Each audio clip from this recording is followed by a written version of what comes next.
it being recorded? Okay.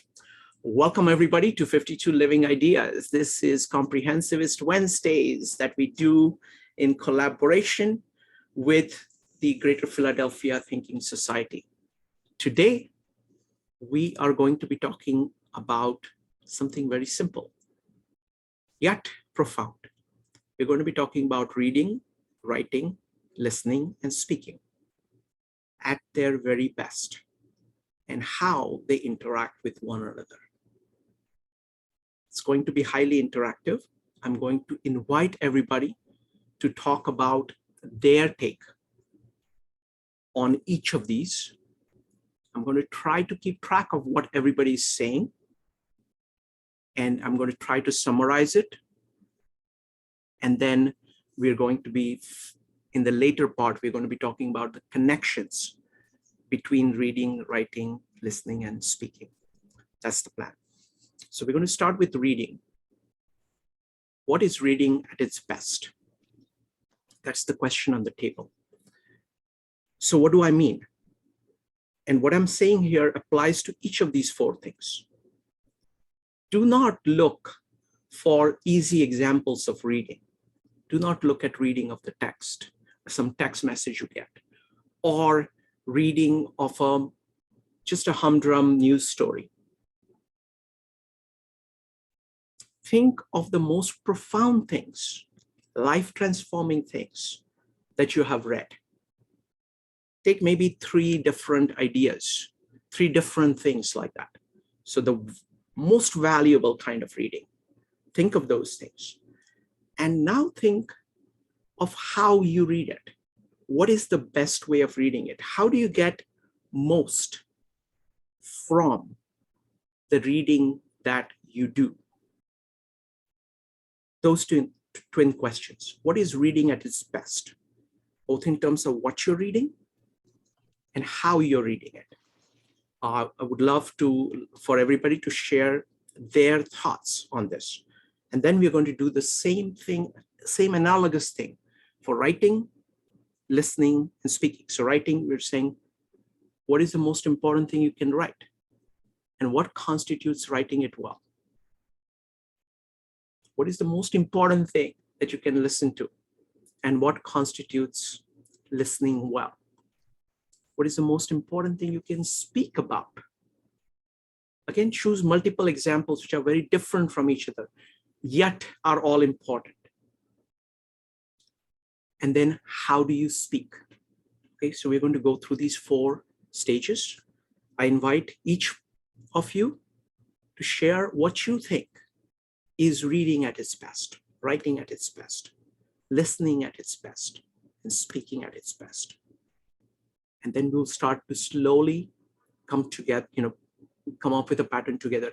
Don't worry about repeating something that somebody has said. Do not respond to what other people are saying. Speak from your own experience. That's how you will offer most value to everybody else. We will have plenty of opportunity to see the connections in the later stages of the discussion.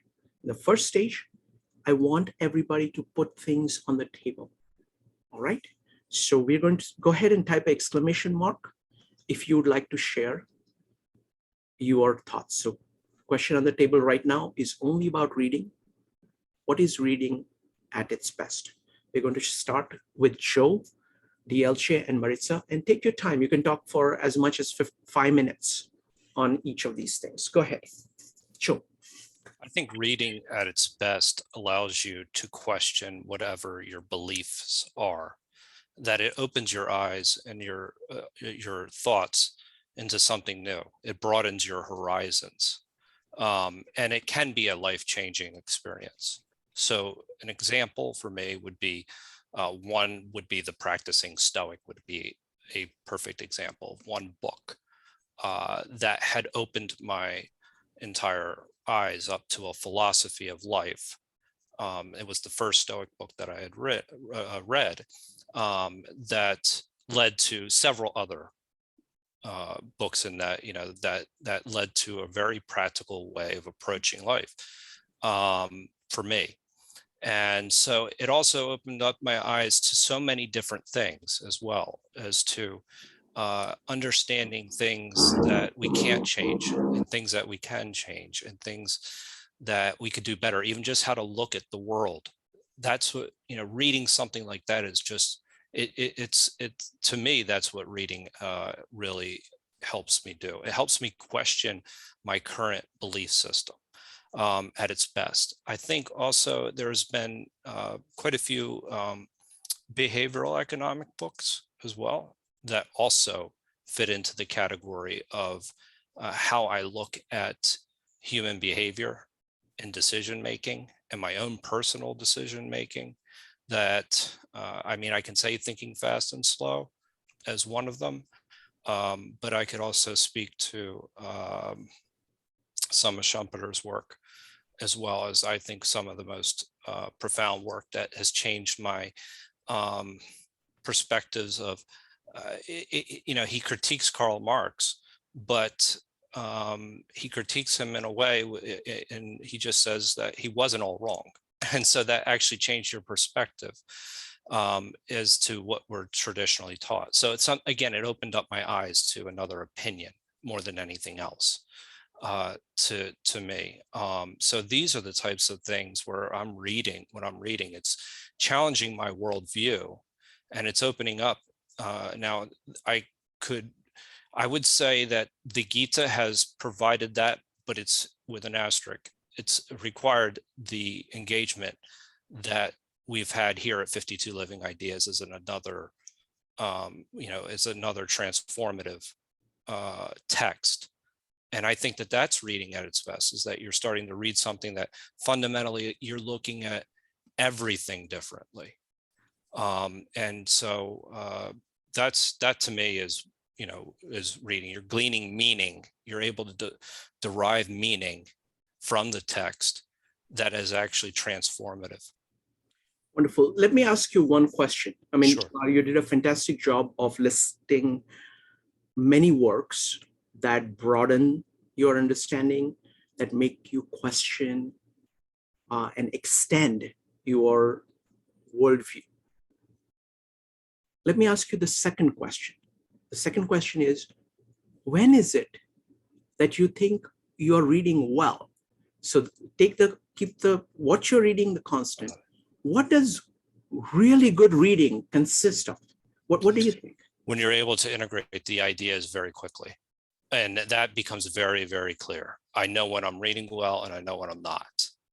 That there's where you're making connections, and you're able to see things very clearly, very succinctly, and at different periods of my life, you can say I can honestly say that I'm reading well versus when I'm not reading well. So I think it's where you're making connections that you would have never otherwise have made.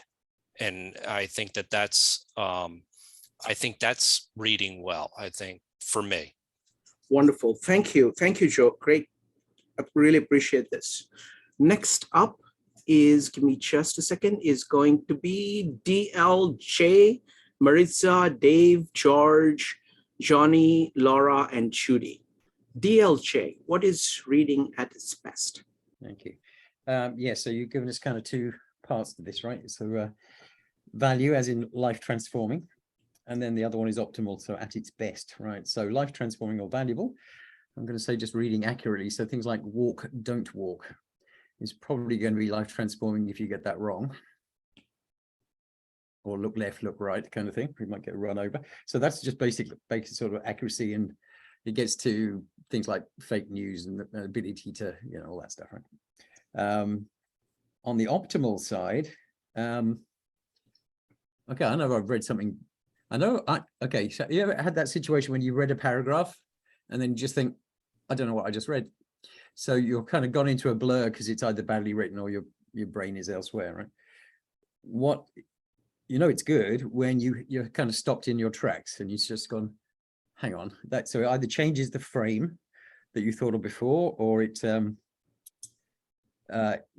essentially challenges your previous weightings or biases that you had before, right? Also when it that transforms information into knowledge. So information as just a message received and understood, compared to actionable information, which you could then potentially transform into wisdom that you can sort of store for later. So I think that's optimal reading, and it doesn't happen very often, unfortunately.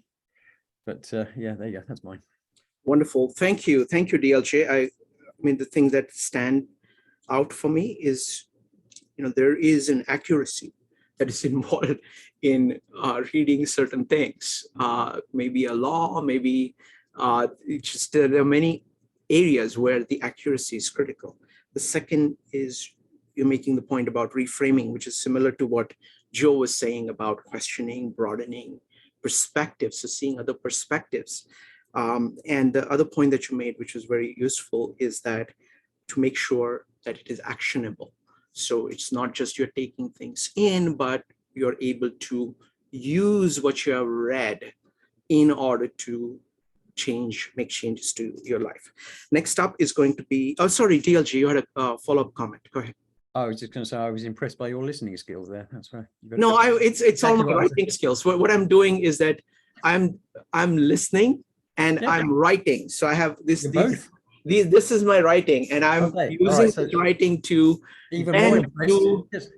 You're multitasking now. I can't handle that. That's just things at the same time. Thank you, DLG. So what I'm doing, folks, is I'm listening and I am writing, and then I'm reading from that writing, and then I'm speaking out. So I'm going through this entire cycle for everybody who is speaking. Next up is going to be Maritza, followed by Dave. Maritza. So I've learned over the years that for me, a transformative reading experience tends to be one that kind of reaches out and like smacks me like, this is what you've been thinking. In so much as I find that the reading experiences that linger most for me are those that do a fantastic job of showing to me things that I have, held dear or valued without the full awareness of such, or that do a better job of conveying an emotion that I have felt strongly and walked with without the awareness of it. For example, for me, as a teenager, the very first time I read Ayn Rand's The Fountainhead, just the concepts in this book just were like, oh, I didn't realize this was, it's a philosophical way, perhaps. And so it was, for me, it was a transformative moment that was brought to me by reading, because it showed something that was in me in black and white. And another would be in different, the more emotional end of the spectrum is there exists a poem that is my and this is going to sound really silly, but I think of it as this is going to be like a wedding poem, right? Mind you, I'm really far off from that, right? But and I've read this years and years ago, but this poem presents the things that I value in addition to the things that I don't value in a manner such that every time I read it, I feel, yes, this. And so to me, transformative reading is those words written in black and white that answer a question you didn't know you were asking. That's the way I feel a lot of transformative reading. I was thinking that's kind of maybe like the logical, the emotional, and then we have the intellectual. And from the intellectual perspective, it's, I'll jump in here with Joe, it's the connections. Sometimes there are books where you'll be reading and you can't get further than the sentence you just read because you feel an urge that refuses to leave for you to go and grab a pen or a pencil, because you have to write that down. You have to reread it, or you have to stop and go meditate on what you just read before you can move forward. So those are the things that come to mind for me as, you're talking transformative reading, those types of things. If I were trying to answer your question on what is, I think you asked that, like, considered successful reading, or like maybe the most productive reading. I think perhaps it would be something where, again, it's where you can match various different aspects within yourself and from without, and bring them together to formulate something new that for you creates a bigger perspective or a bigger sense of understanding. Because, I mean, why would you, bother to continue reading if you're not increasing your understanding? So just my thoughts. Thank you. Wonderful. So 3 things stand out for me. One is your beautiful description of the aha experience, where it kind of brings together, the reading process brings together many things that you already knew, already felt, part of your experience, part of your thoughts, but now all marshaled together into this one powerful whole, which has a tremendous emotional impact. So that was one part. Another aspect that you talked about with the wedding poem is that it's like describing the experience so fully, so beautifully, that it stands out to you. It's another kind of aha, but more kind of a perceptual way of looking at the aha. And the third thing that you said that stood out is when you read something and you just stop in your tracks, because it is so profound and so new to you that you just have to stop and say, wow, I had never thought of this. Look, I need to actually just sit down and think about this and focus on this now. So this is a way, this is an aspect of broadening of your worldview, but captured in a single experience of reading. So wonderful. Thank you. Thank you so much. Next up is Dave, followed by George. Dave. Yeah, Shrikant, 2 books came to mind. I'll start with one and I'll give you the option if you want to hear about the other one. But I was thinking about stories where the author draws me into their life and really makes me part of it. And that life is a social commentary. And the book I want to talk about first is called The Other Westmore. African-American young man, I think born in Baltimore, but moved up in New York with his mother, was having the troubled youth or whatever, getting into trouble. And you could tell, it isn't said in the book, but his mother would not give up on him. Moved him to a different high school, finally moved him to the best high school in New York, finally moved him to a military academy in Pennsylvania. And there he found a mentor and finally got his life straightened out. And he was looking through the New York Times to find the article that he'd been awarded a Rhodes Scholarship to study in England. And as he was looking through the paper, he saw another article, Westmore being sentenced to prison. Another young man who grew up just a few miles away from him. And an interesting story that one young man finally made it to a good life in the future, and the other one, because of a mistake, would end up with a terrible life. And the other thing, the way Wes writes the book, there's like 5, 6, 7 chapters, and each chapter is divided in half. One young man's story and the other young man's story. And they're so identical. You have to keep track of the characters to to keep track of who is who. And as I said, just a wonderful social commentary, and the fact that he draws you into his life makes you understand that how much luck has to do with our achievement. Now, can I cover that one real quickly? Just very briefly, go ahead. Called The Secret Gift, about the Depression, about a Jewish family, I think in Cleveland, Ohio.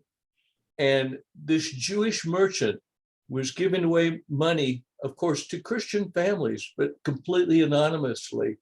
And the other story in this is telling his father and mother's story about growing up in Romania and finding, through the internet, the ship's logs or the passage lists, finding out which ship his father came over, and that his father actually was a legal citizen. He never got his citizenship.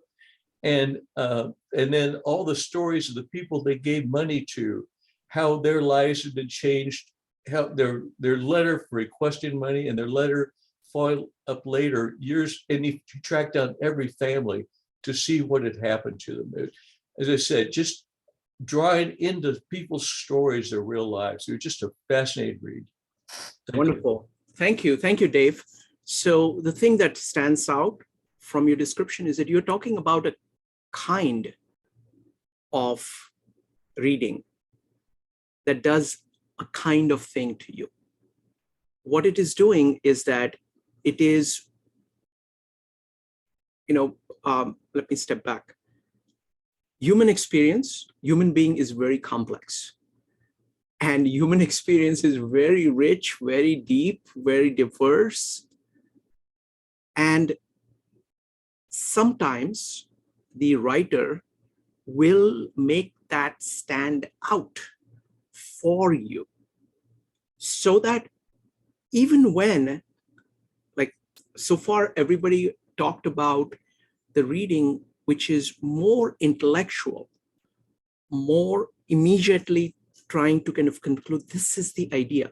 But what you're pointing to is that reading is also a means for us to engage with the full complexity of human experience. And a good writer can do that. Thank you. Next up is going to be George, followed by Johnny, Laura, Judy, Brian, and Katie. George. Thank you, Shrikant. Many years ago, I wasn't very happy. And a friend of mine introduced me to a book called Gateway to Happiness by Rabbi Zelig Pliskin.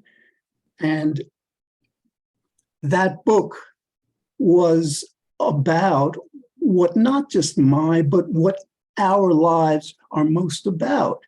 In relating it, around that time, interestingly, I was raised Christian, but around that time, I discovered that I was Jewish. So basically, I began to practice Orthodox Judaism back then. And so this book not only talked about how to become much happier, but it tied it in with the whole tradition in Judaism of virtue, of ethics, of compassion. And so, that book, I literally carried it around with me in terms of how I best read that book, or what, how basically a book like that with ideas that I had never, one idea, happiness is an obligation. I'd never heard that before. So but this book was full of ideas like that, is full of ideas like that. And so I would basically read the chapters over and over. The third chapter, I think, is titled Happiness is Dependent on Our Thoughts. I read that chapter perhaps over 20 times. And so in terms of reading a book like that, repetition, and then of course, it really quite effectively, taught me how to be happy. I mean, so much so that in later years, I created the world's first television show about happiness, the Happiness Show, and I've led meetups in Manhattan on happiness for years. But this is an example of, of the greatness, because this book was relating to individuals. So it was invaluable to me, within that. But it is also valuable to society. And, like I couldn't, I imagine an author like he or someone could probably write a book that actually includes more of the social components of happiness. But that is like the one book that was amazing. And in terms of the other kind of reading, I mean, like, because there is, that's like for information to reach a goal. Then the other kind is like Shakespeare. I mean, you just read it to kind of like understand the brilliance, to appreciate the brilliance. And that's, perhaps I haven't done much of that reading myself. I think I'm moving into a period. I just ordered a book, Much Ado About Nothing. It will be here on Friday. And but that's a very different type of reading. But again, both, I guess, try to bring out our best selves. Wonderful. Thank you. Thank you, George. Appreciate that. So the point that really stands out for me from what George said is that there are some great books that will speak to you at a very deep level.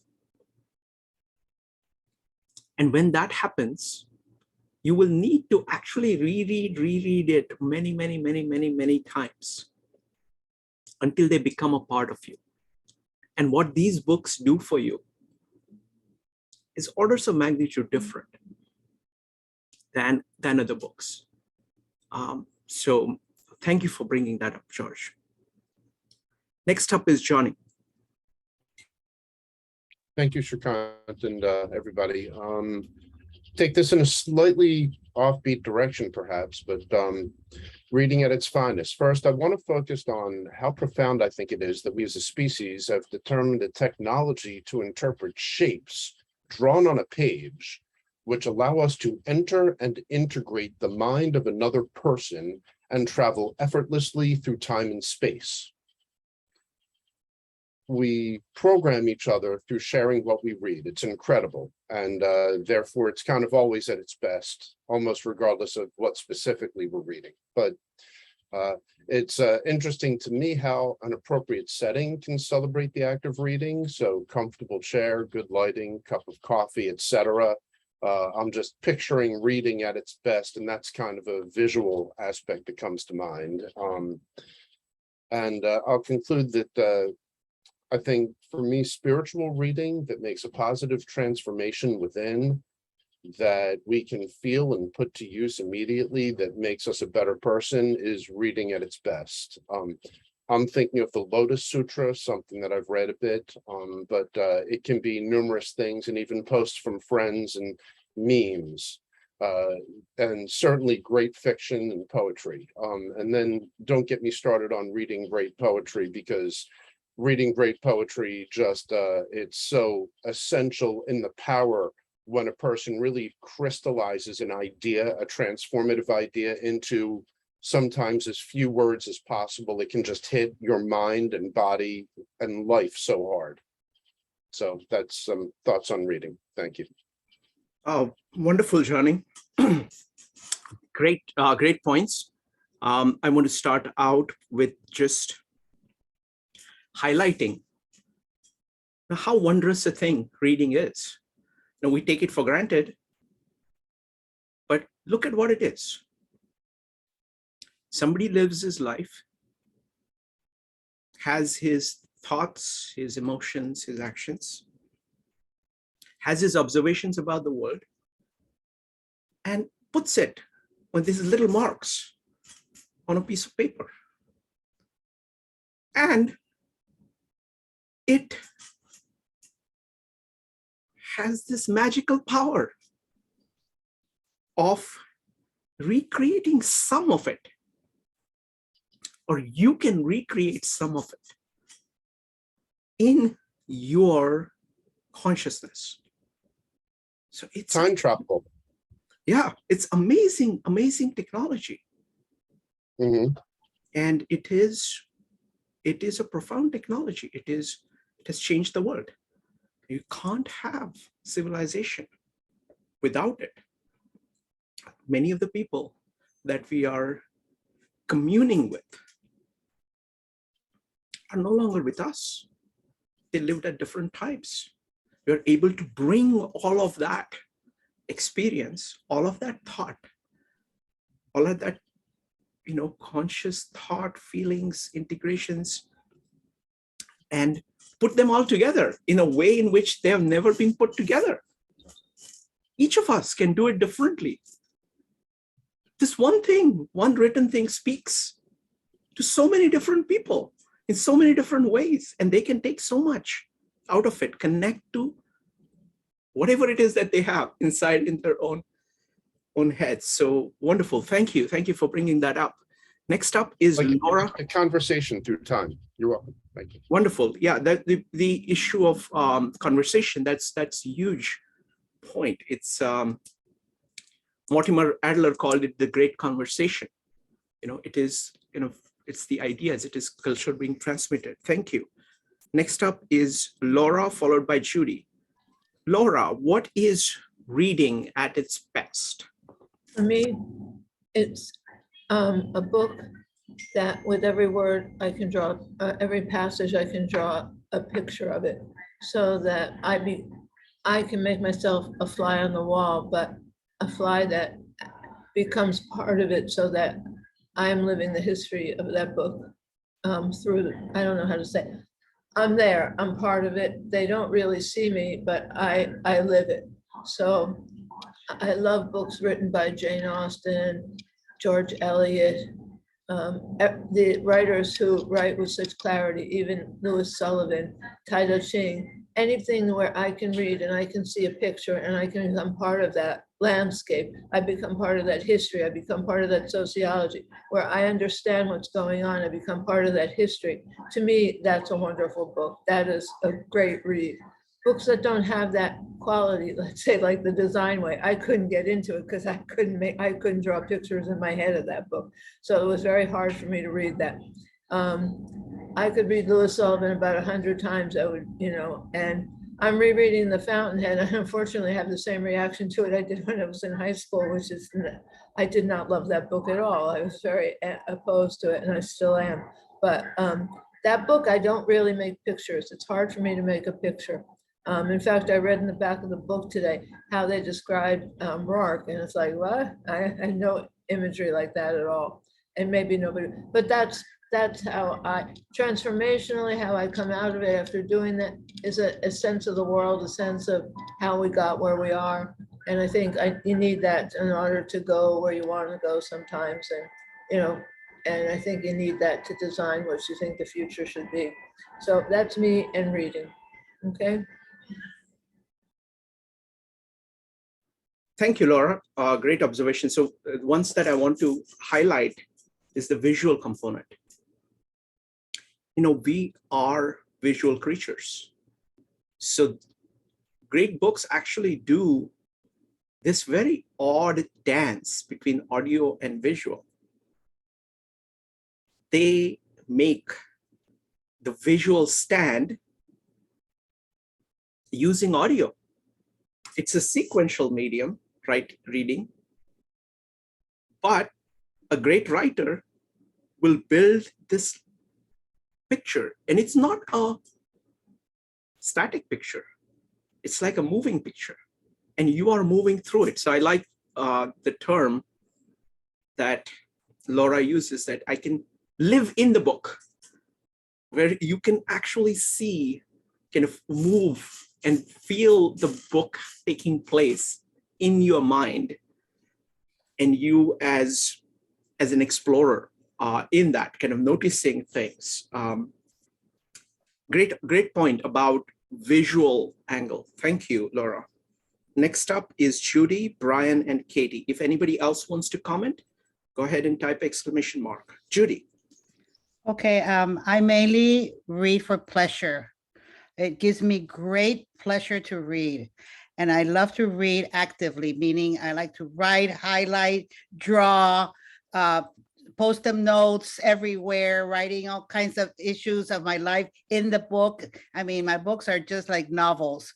by myself, written by myself. So that's my main area of reading.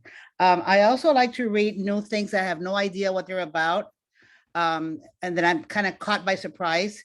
And when that happens, I usually I take an all-nighter until I finish it. It happened to me with, for example, Be Here Now. I had no idea what that book was about. It happened to me with Island, Aldous Huxley. It happened to me with several others. Memories, Dreams, and Reflections was another one. Somebody recommended. I had no idea what it was about. I was early 20s, and it just changed my life completely. But I had no idea what it's about. So I like to read it like for discovery, like taking these types of voyages. And I like to read detective novels. It's really incredible. But like Truman Capote was one of my favorites. That was another one that I read all night. I stood up, I slept, I didn't sleep. Anyway, so I love to read. I just don't have any more time to read. I have a button says too many books, a very little time or something like that. It's just like I have so many books, I love to read. Wonderful. Thank you. Thank you. Yeah. Julie, I want to focus on a couple of points here. First point I want to focus on is you made that you write in the book, you highlight everything, that active part, active reading, I think is crucial. I think it's dramatically different there in the How to Read a Book by Mortimer Adler. He has that concept of active reading. He's saying, you shouldn't be reading passively. It's not like watching TV. You will get almost nothing from things by reading passively. If you are actively engaging with the author, you will get more. So this principle of active learning, that you have to do something in order to get something out from that. So it's almost like you're engaging in a conversation with the author. You say, what did you say? You say that? Oh, that's how I understand it. Oh, now you're saying that? Oh, okay. So it's like you're going back and forth with the author. Great observation. Thank you. Next up is Brian, followed by Katie. Brian. Okay. For me, it's very difficult to read just for pleasure. What it tends to do is it sends me to sleep. So I have to have something. So I suppose, like has just been said by Judy, the kind of reading I do is what you could call active or maybe distractive. And it can vary. It can be, for example, I love group reading where everyone reads a book and discusses it. That gives me a real incentive. Specialist books. One book I really enjoy, and I've read it several times now, is by Gurdjieff, which is Beelzebub's Tales, which is very distracting because it uses totally made-up words in a lot of instances. I also like to read in languages which are not English, because that makes me really think very hard about it. And another thing which I do quite a lot these days is reading the book and listening to the tape of the book at the same time. All these things keep me active, keep me focused, keep me awake. And I suppose the final thing I would say really is every type of book has a different kind of action or kind of activity. Poetry for me is one of the big things I read, and poetry, I have to read it out loud. I cannot just read it silently. Okay. Thank you, Brian. Great set of observations. I want to build on a few of them. First one, I love the point about conversation of the book. I think we have clearly found in 52 Living Ideas that when you take a book like Tao Te Ching and you have 20 or 30 people who have read it, absolutely, citing it, talking about it, you get a perspective. No matter how hard you try, you get only some things from a work like that. And conversing with other people who are trying to do the same thing, really brings out the depth of the book. Second, I'm also experimenting with switching between reading and listening the same book. I have my Kindle hooked up so that it can read to me. And then I can also read at the same, it can speak out to me.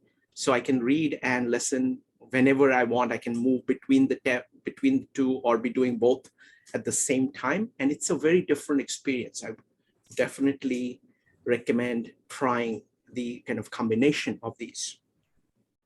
The third one is the point that you made about language.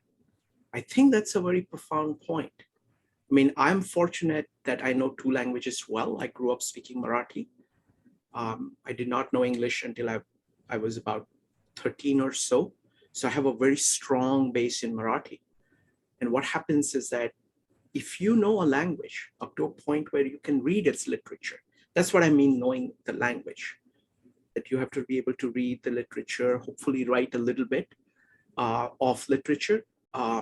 If you know two languages like that, just two languages, I find that it is a very profound experience, because each language uses a set of concepts which is different from other language, trying to grapple with the same experience.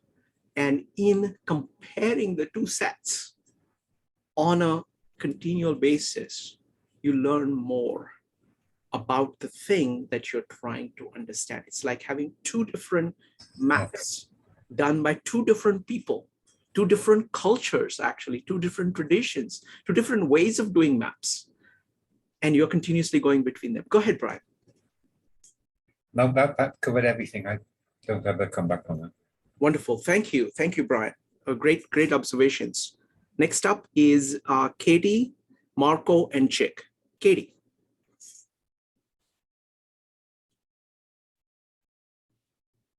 Along Yes. things, sometimes for me when I'm reading, I'm kind of like, well, I just have kind of like a vague feeling of something, and then when I read it, it helps me like articulate what I'm feeling, like it into words. And then my second thought was with reading, sometimes Katie, some things are for me. Katie, sorry, you broke up in the middle. Can you repeat your first thought? My first thought was that sometimes I have kind of just a vague feeling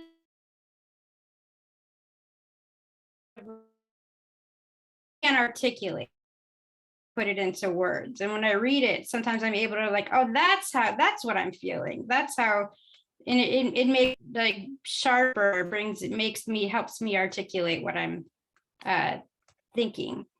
And then my second comment was, so like, for example, today I went on to the library website on something that's kind of a counterintuitive situation. And I was like, well, maybe I can find company in a book. I know how to go with the situation.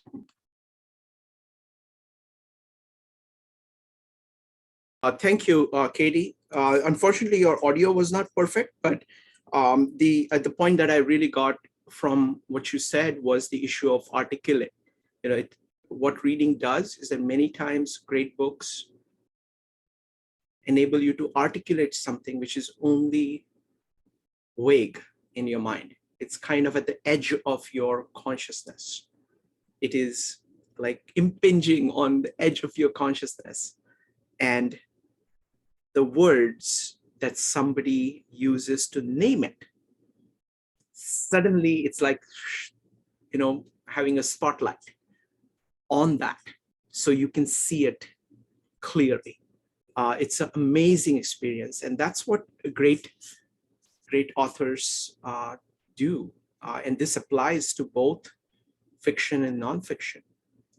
Very much, art is all about that. Great art will do that for you, even for things which are very large ideas, large feelings, large experiences. Thank you. Next up is going to be Marco, followed by Chick. Marco. A few of these might just be duplicates of whatever was said, but it betters the person. It gets its message across.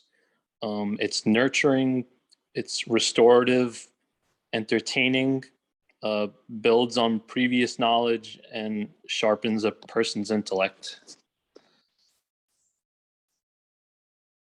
Beautiful. Thank you. Thank you, Marco. Could you do me a favor? Can you type that in the chat? Really appreciate that. This is great set of points, but I want to kind of reflect on them. If you could put them in the chat, really appreciate that. Next up is Chick.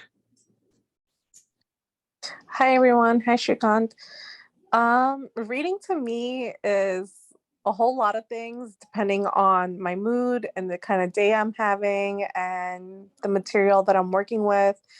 But a book that I, time to time, go back to is Catcher in the Rye. And I read that book in literature class in high school. And it's about a boy who has a troubled upbringing and has a very formulative thought at a young age of what the world is like. And when I read it for the first time, I remember that weekend, even though I finished the book in 2 days, I read it for a whole month over and over again because of how much at that time when I read it, how much I could relate to that book.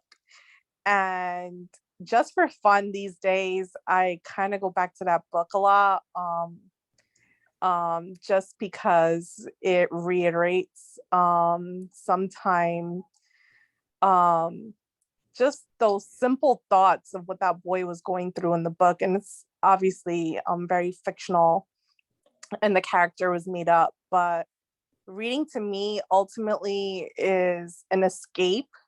It's also to understand many authors in this shared space in this world we call Earth, of how many people with different backgrounds, different cultures, different upbringing, the kind of thoughts that people have, and the time that people put into writing, and how you can write something in California and someone from like China can read the same material and get a different subjective understanding of that writing and that work. And it's also, I also read for pleasure, for educational purposes, self-development, and also to understand how this world works. And also, I know someone in this chat, in this meeting, have brought up a good point of how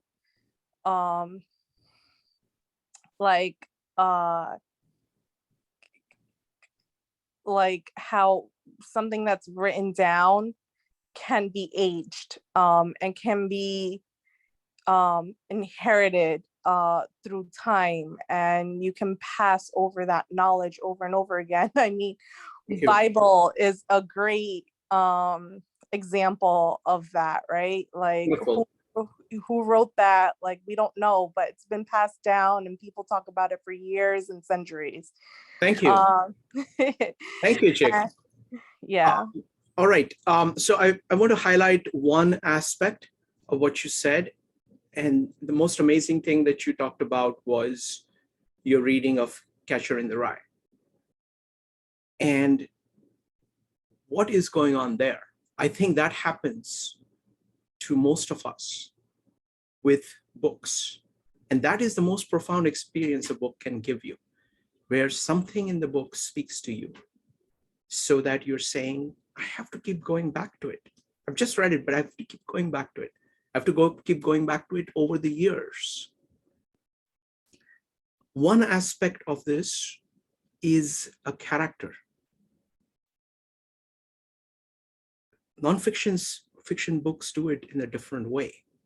But fiction books, many times there is a character which you identify with. And the inner workings of that character are far more clearer than inner workings of you, because it has been spelled out, it has been put down. Outer workings, all the challenges that they face are far more vivid than the challenges you face. They connect in a very profound way. So thank you for bringing that up. I'm going to do a very quick summary of what everybody has said.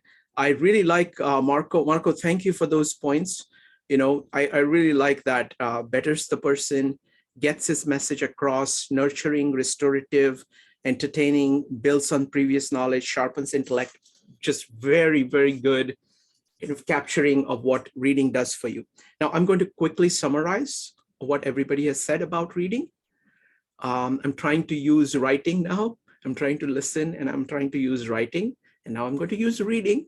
I'm going to read from what I have written, and I'm going to speak it out to you. And once we've done that, we will go to writing, and the question will focus on writing. Okay. One of the things that people focused on, now I don't have a good way of organizing this. This is not a good organization, but I just want to cover a bunch of points. This is not really a way to do it. I should be editing. Writing without editing is not good, but that's what it is. I have to do it in real time here. I'll do the best I can. Okay. So one of the points that kept coming up is that it broadens your perspective. It allows you to reframe things. It allows you to question things. It brings to your attention, reading brings to your attention new thoughts that you have never thought of before. It produces this new integration, a new aha moment that brings together your actions, your emotions, your thoughts. Things which are inchoate become suddenly very clear. They connect with the richness of your experience. They also transform in a form which is more accessible. A great book draws you in. A great book enables you to transform yourself. It's a tool for transforming yourself.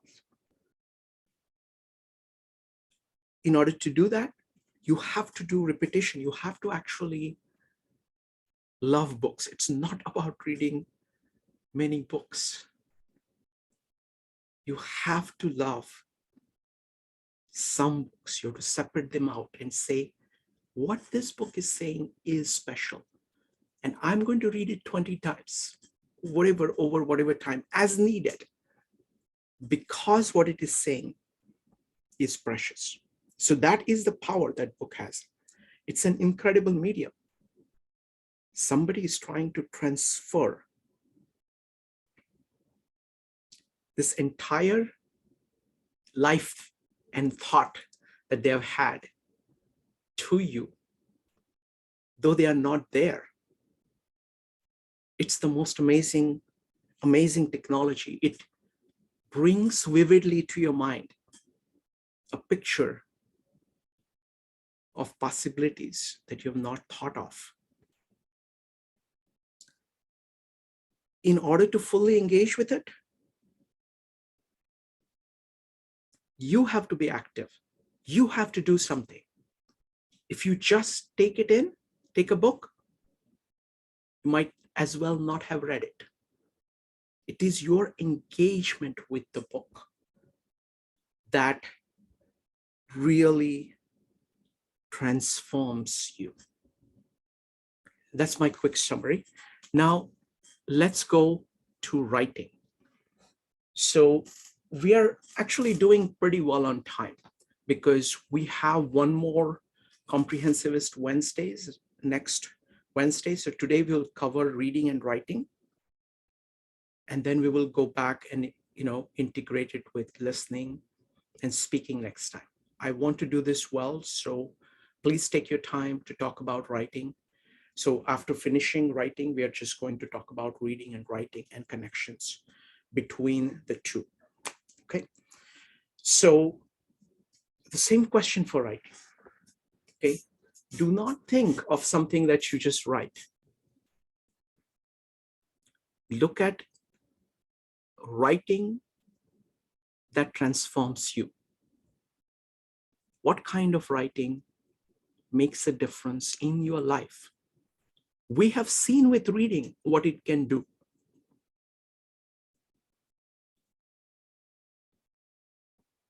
I think writing can do more than reading. So I would love to hear what you think writing can do, and then how do you make that happen? How do you write to make that happen? All right. So we're going to start with DLJ. Again, take your time. You can take up to 5 minutes to talk about it. I will draw my another summary of writing, and then we'll put it all together. All right. Give me just a second here. I'm going to get started. Give me a second. Okay. DLJ, you're on. Thank you. Yeah, good so far. Thank you, everybody. Yeah, I do a lot of writing. So obviously there's things like emails and reports and all that kind of stuff, which is functional, but there's no particular value in that. So the stuff that actually, for me, the value is to do with the poetry I write. So it's catharsis. So it gets it out there, which means usually I can forget about it, which is quite good. So it's a de-stressor, perhaps. So that's the kind of personal value I get from writing. The other thing I'm doing, of course, is writing well, I don't know if it's going to be a website or a book or something. So that's lots of ideas, musings that I'm getting down, which is a bit more technical, not poetic. And that takes me to the optimal bit, because I've got piles and piles of notepads. I do it by hand rather than typing it. So the optimal side of things is the ability to go back to something I wrote about 6 months ago and understand what on earth it was I was writing about. And half the time, I have no idea. So being able to write something that later on I'm going to go, oh yeah, that was quite. So that would be the optimal writing, but it doesn't happen very often. So that's it. Thank you. Thank you, DLJ. There are many kinds of writing that do many things for you.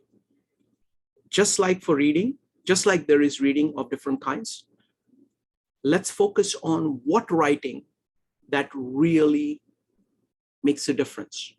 And of everything that DLJ said, I mean, the thing that really stuck for me is the poetry writing, which is catharsis, which is kind of experience. You're trying to experience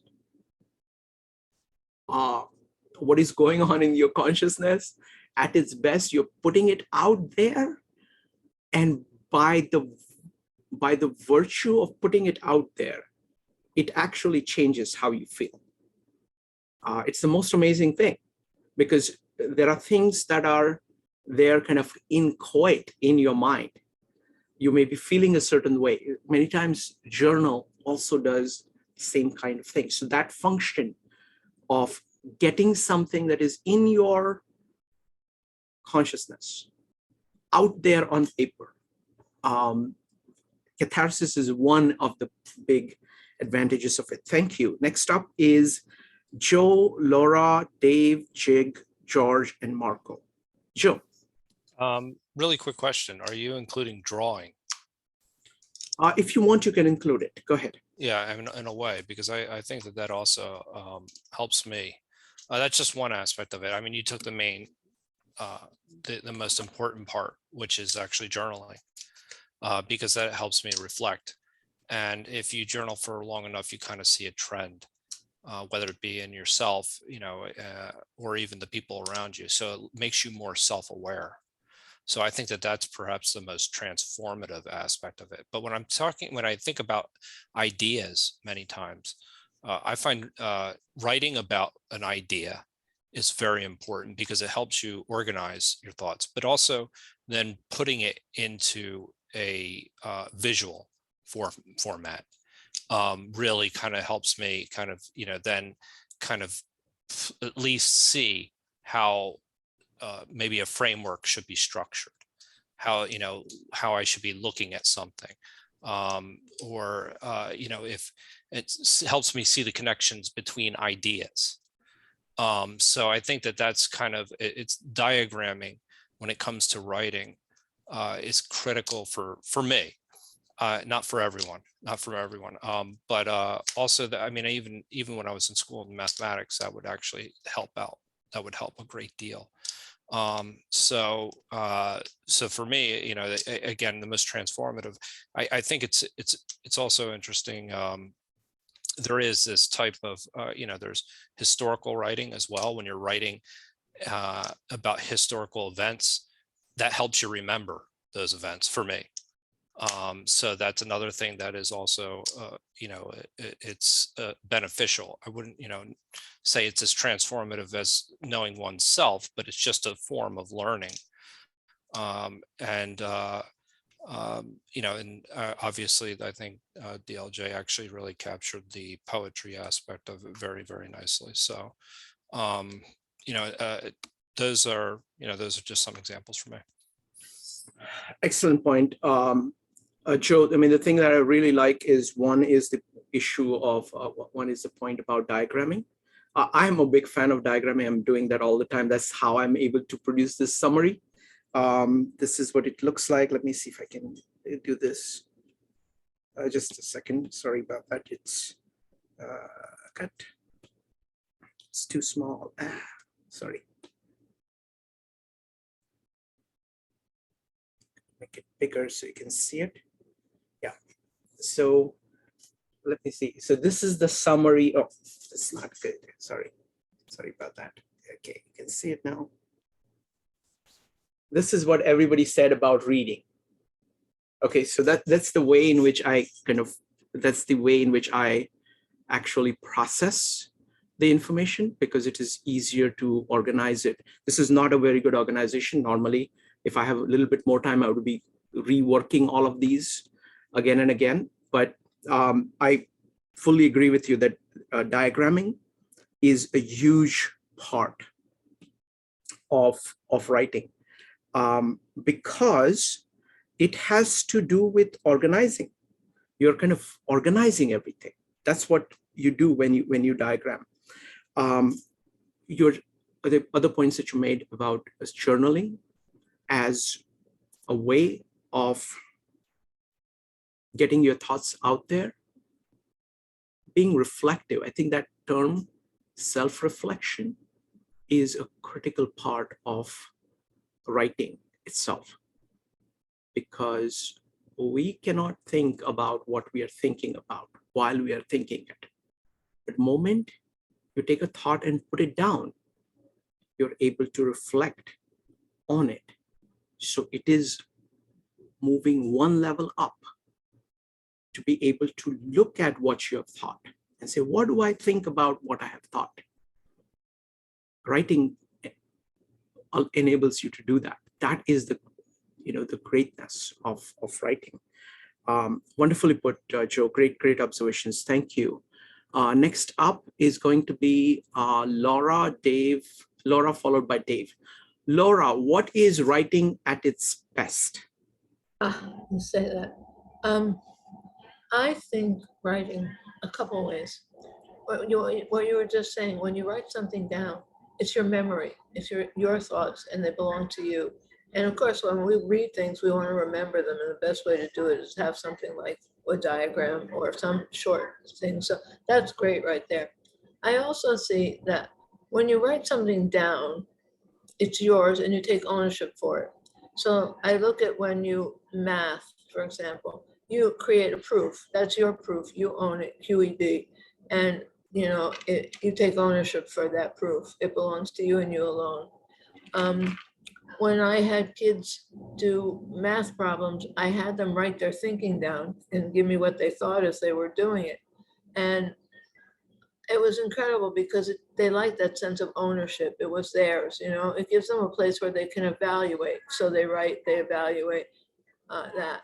Now what you're talking about, large reading and writing from it, noting it, journaling it, it gives you definitely a way of holding on to that book. You can go back to your notes at any time and grab a piece of it. But again, it's your piece, you wrote it, you interpret it, and you can go back and interpret your notes and kind of look at it in many different ways. And for me, I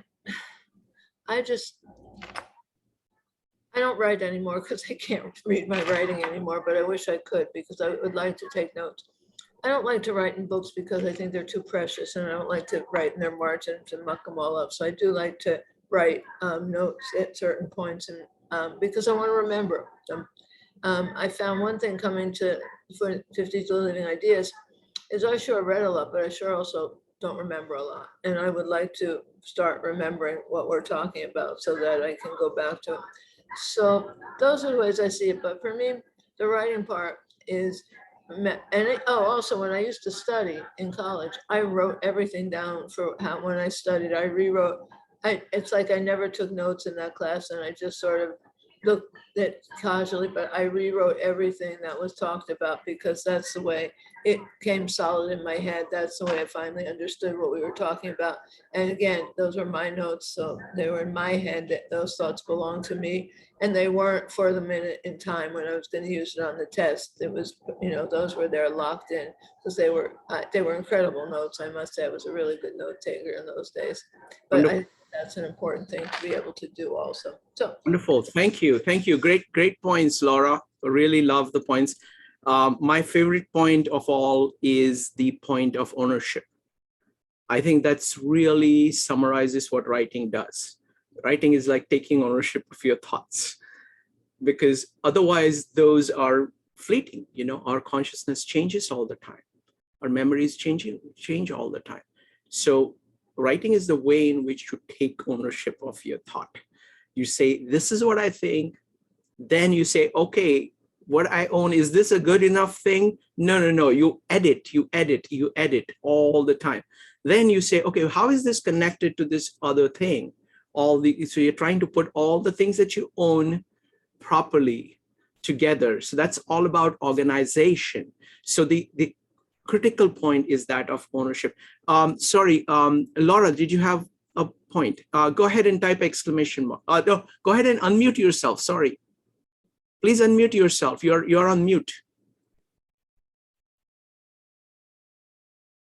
no, when you just said that, when you take a photograph, you take a minute in time, a moment in time. And when you write a note to yourself, that's your moment in time, and you can save that. You can get a moment in time for yourself through your writing. And wonderful. Thank you. So now I'm done. Thank you. So I want to add something. So it is much more than a photograph. See, photograph is a passive process. You did not do much. Your camera did all the work. And that's why all the photographs that you took are going to be there at some point. This is unlike you. I'm not talking about photographers. I'm talking about other people taking pictures. What writing does is that you are actually embossing that thought in your mind so that it becomes a permanent living part of you. It is not the fact that you are not actually owning the paper. You're not owning the paper on which you wrote it. It's not that thing that you wrote that is important. It is what it did for you inside your own mind. Wonderful. Next up is Dave, followed by Jig and George. Dave. Yeah, Shrikant, you mentioned the magic word, journaling, and I think several other people mentioned as well. I haven't mentioned it for a while, but I was involved in this wonderful divorce recovery group for about 10 years. It really changed my life. And a lot of it was journaling. We would do a divorce recovery weekend. There'd be about 8 presentations, and we give the people a notebook and a magic pen. And after each presentation, we give you a few questions to write on. And I'll give you Dave's theory. It's a right brain, left brain thing. Whenever you're physically writing, your right brain and left brain have to work together. And anytime I'm doing that, I always have insights of what's troubling me. And I often recommend journaling to people that you're having a conflict, in their life. They don't really what to do. But two other things, letters. Letters are a lost art, and especially couples to communicate, to work on problems or whatever. And the other is diaries. I've listened to biographers talking on TV about reading the diary of Benjamin Franklin or John Adams or something like that. I mean, that's the wonderful thing those people did in those days. They made a daily record of what they did, and that would be in the form of a journal or whatever. Or people now are doing dream journals for a while, but yeah, writing can be such a valuable deal because it really, stuff comes out of the subconscious. It's just amazing. Thank you. Wonderful, Dave. Thank you. Thank you very much. One point I wanted to highlight is the point you made about right brain and left brain. That is a very large point, and that actually connects with visual organizations. Like whenever you think of things and you put it down and you say, this is the arrangement of it, you are engaging the right brain ability to see patterns in things. And you're connecting it up with your left brain ability of articulating it. So you are in the process, you're articulating the patterns that you're seeing better than you could do with either. When you are actually operating inside your mind, it's difficult to get both of them to work together. But by putting things out there, you are actually not only letting your left brain and right brain function together, but your now brain and the past brain function together. You're written down what you got when you had the insight, you put it down, and now you're working on it. You can come back to it. You can take a breather or sleep on it and come back to it. It's going to look different. And patterning these actions of consciousness on what you have written is a way of leveraging your conscious ability, both across time, across different things. Like, for example, my friend Rob Trasinski, he's a writer, and he recommends switching between the left brain and the right brain while writing. Once you just let your left brain function of saying, what is the organization of it? What is the proper structure of it? Then once you have the structure, you just let the right brain do its thing. Say, okay, just write the whole thing out. Each point, just write what comes to your mind. Don't try to edit at that point, just write it. Then sleep on it, go away, come back, and approach it as if somebody else has written it and try to edit it to make it more organized. So you're it allows you to actually very deliberately come up with a way of using right brain and left brain. So paper and pen, what an amazing thing that it can let your brain function this way. Thank you. Yes, Dave, thank you. Next up is going to be Jig, George, Marco, Johnny, and Maritza. Jig. Hi.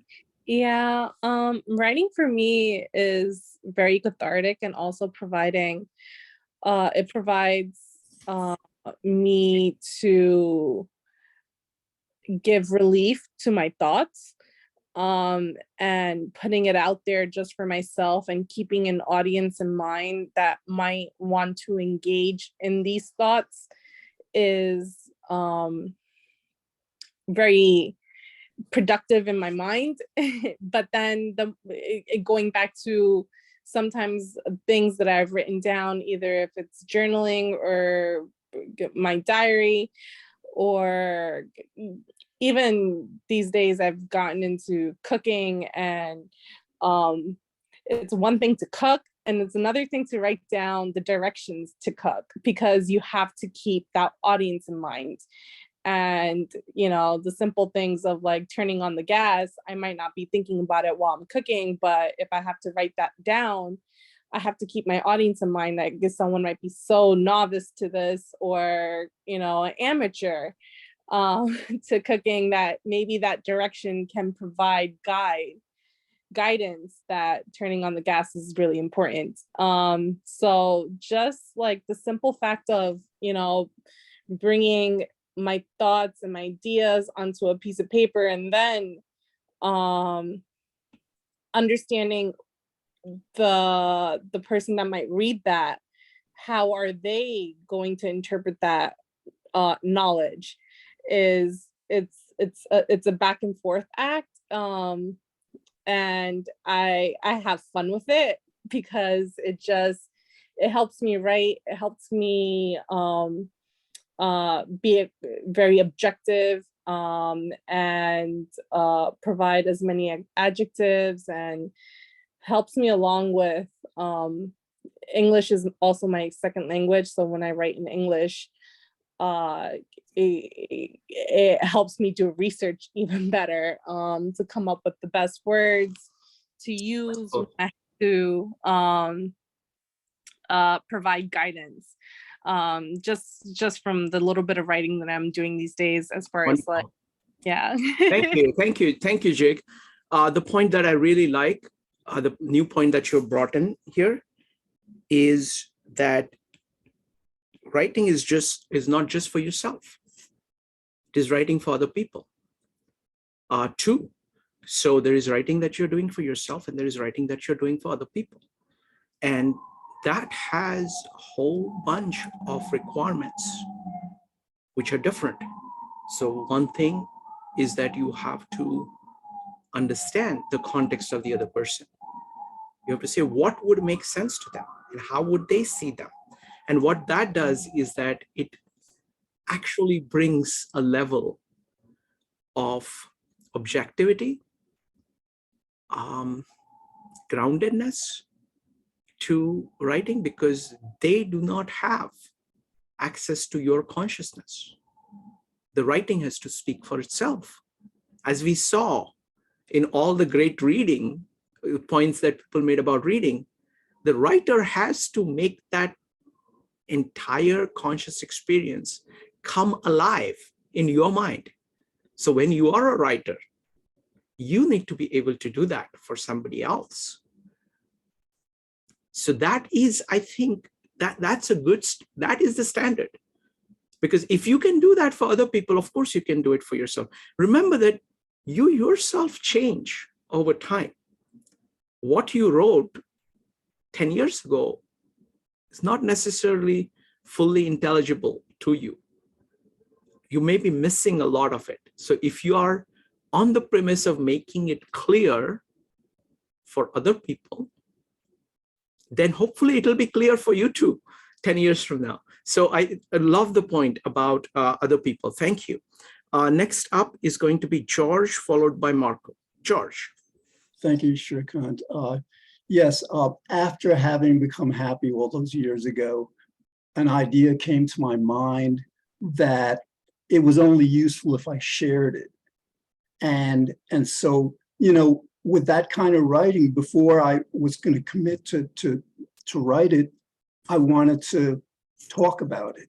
So I asked people about it. It was a business idea, and people said it can't work. No, you can't run a business like that. Then I found an example of somebody who was doing exactly what I was proposing. So this was going to be about like scaling up something that was already happening, and it changed my life. I mean, I had so much confidence in the idea that I actually registered the copyright. Back, I think it was 85, and maybe 84, because there was another project that I was working on. But it changed my life. And it got me in touch with the greatness within myself that so then the job came to write it. So I wrote a 12-page report it was about ending global poverty. So the report was titled World Hunger Ends Now. And I wrote a 14-page report, and that's what I copyrighted, registered. And then I took it around to like the embassies and the CARE, United Way, the Red Cross, these humanitarian organizations, to try to sell them on the idea. But the thing is, this idea to me, is so powerful that I'm still working on it. I mean, like back after I watched Gore's 2006 An Inconvenient Truth, I had to, like, you know, I've been pushing this idea. But anyway, that's, and another kind of something that is like, all right, when we're writing, we're basically clarifying our thoughts. And back, I think in the mid 90s, I discovered that, like, if I was thinking about something and I actually just started verbalizing it, audibly verbalizing it, instead of just having these thoughts in my head, I realized the thoughts became stronger, clearer. It was a lot of fun. And then what that taught me was that the essence a lot of what writing is organizing our thoughts. And then, so then, like, when, you know, somebody was mentioning, I think it was Brian, when you read poetry, you recite it. Yes, that was another kind of discovery. Somebody should write a book about that. Thank you, Shivran. Thank you. Thank you, George. So I want to highlight one point. Writing something substantial will actually change your life. So just like writing out a thought will clarify it, writing a poem will give you a full expression to something that you had.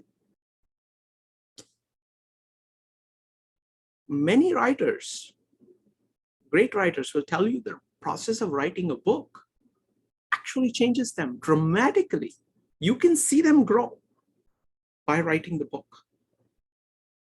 So writing is not just at the scale of a sentence or scale of a paragraph. The scale varies and you get what you put in. If you put in more, you get more. And that is quite remarkable. Most people do not write of that caliber it's not about caliber, it's about the effort that people put in, you know. They are not trying to integrate too much. And the great authors who do,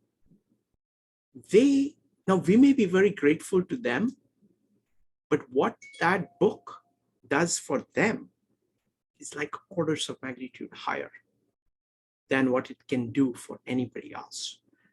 Next up is going to be Marco, followed by Johnny. Marco. Yeah, it brings out the inner self. It makes your feelings clearer, helps you clear your feelings, helps you learn about yourself. It helps you become more self-aware. It brings resolution to inner conflict. It helps get your feelings out, and also it helps. You can like live out your fantasies that you can't live out in real life.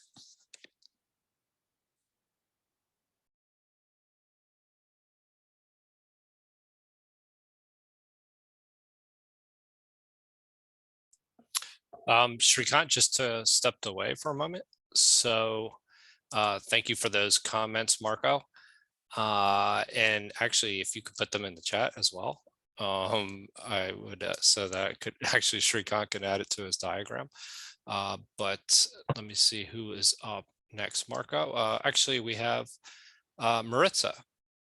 Actually, Johnny is next, and then me. Johnny.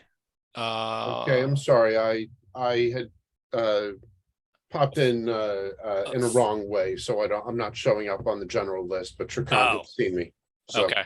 All right. Okay. I'll keep it brief anyway, but thank you. Sure. Okay. As you had suggested earlier on this, Joseph, and to me, myself as a designer, a developer, and a project coordinator, it takes an idea that forms in a tiny fraction of a moment, and it lets us zoom into that like a microscope, flush out all of the details, recognize all of the assumptions so that we make all of the decisions as we start experiencing an idea in 4D. It's almost like a sculpture in a way. Through the act of writing and diagramming, it really clarifies whatever our inner vision is, whether that's an emotional state or a widget or an idea or a legal position or a story or a poem, etc. Wanted to mention, I love the ideas of the ownership of thoughts and organization of your thoughts. And then again, the time travel, where I believe that when we're writing things down, we are actually living in the future because we're actually dwelling in it through that very act, which I find kind of an interesting concept. So thank you. I like the dimensionality aspect of it, like kind of seeing things in multiple dimensions allows you to actually really make connections that you wouldn't otherwise have made, because we're so used to thinking in one dimension. So when we're actually diagramming things out, we're able to see kind of the whole, if you will. See it in 4D. 4D, exactly. Yeah, I was actually in a conversation about that this morning. So it was very interesting. So couldn't agree more. Maritza.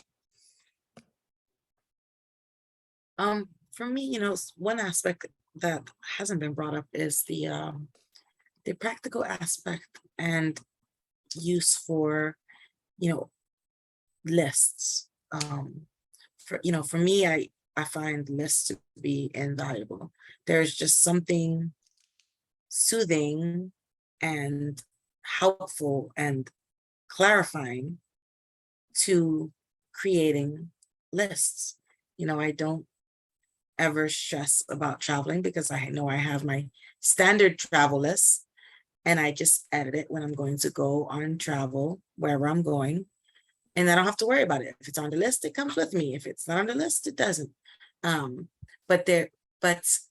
it allowed, to me, the process of having a list frees up my mind to other matters, and it allows gives me more room for focusing on other things because I've got things down and organized. So I think so. For me, lists are like super helpful, and it's a form of writing that I do all the time.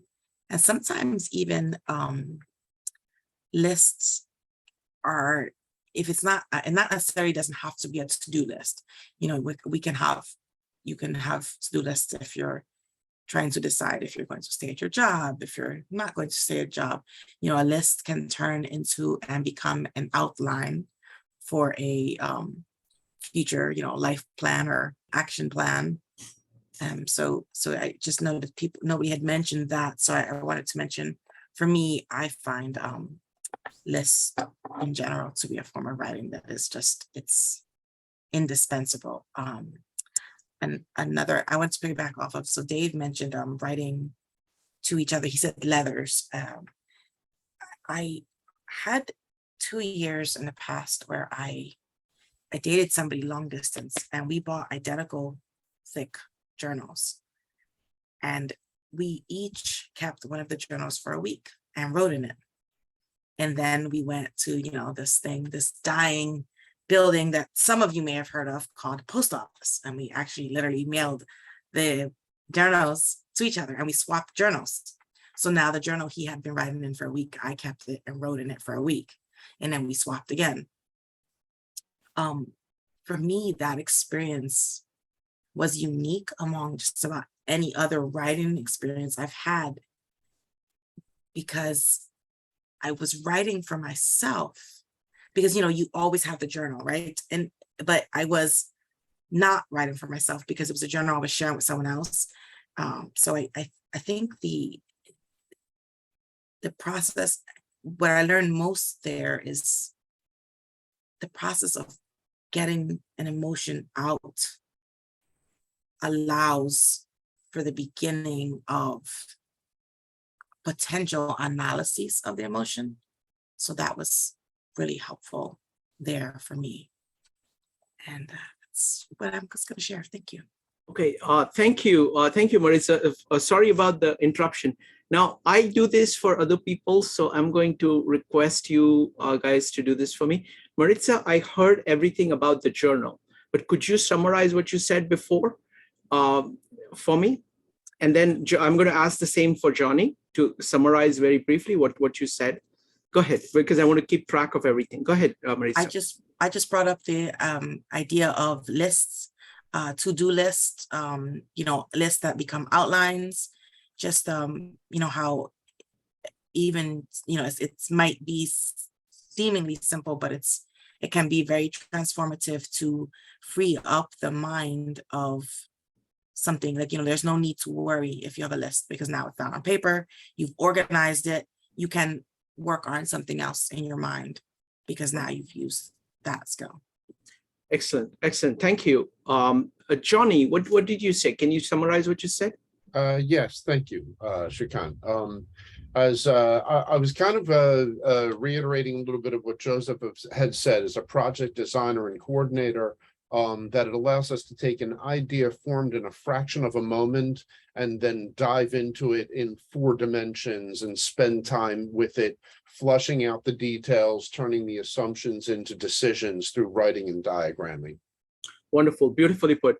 Thank you. So just responding to both what you said and what Maritza said, that's a crucial function of writing. Writing is not just for yourself, not just for reading a book. Writing is how the world works. It is the specification of what needs to be done. It's the manuals, it is the processes, it is the to-do list, it is the task lists of people. It is, diagramming, okay, these are the various things that need to be done, checking off what is being done. All of that is writing. All of it makes possible not just planning out of a complex action, but also multiple people using that as a base to work together. And we wouldn't be able to do that without writing. There is some primitive kind of cooperation you can have as a hunting tribe, for example. You can have a hunting party of people who have known each other a lot, who know each other's, even the slightest movement, slightest emotions passing through on their face. They can cooperate very well in a hunt in an area that they know very well. But being able to do this across the economy with people that you don't really know that well, writing is essential. So great points both. Thank you. And Marco, I like your points about bringing out the inner self, makes the feelings clearer, help learn about the self, resolution of inner conflicts, get feelings out, help to live out our fantasies that you can't live out with. So that it's a crucial thing, because what happens is that feelings are felt when you express them in words outside. You have a perspective on them that you cannot have. It's like an external perspective. It is a way of distancing yourself. It is a way of not just being reactive to your feelings, but to be able to place it in relationship to other feelings. That's about a conflict resolution. So it's a huge tool for that. Thank you. Next up, give me just a second. I've lost track here. Who is after Maritza? After Maritza, it is Brian, followed by Judy. Brian.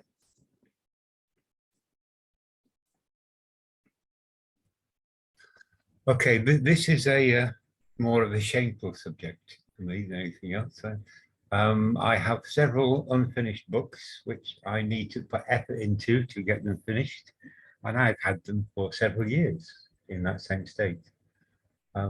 Much the same as everyone's been mentioning journaling, and I have always been a real big fan of journaling.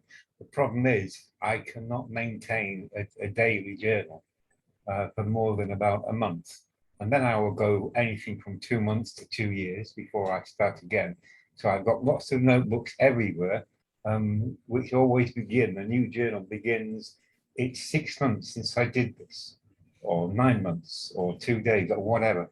So it's basically laziness, I think, but it's the commitment to do something on a regular basis, which I have a lot of difficulty with.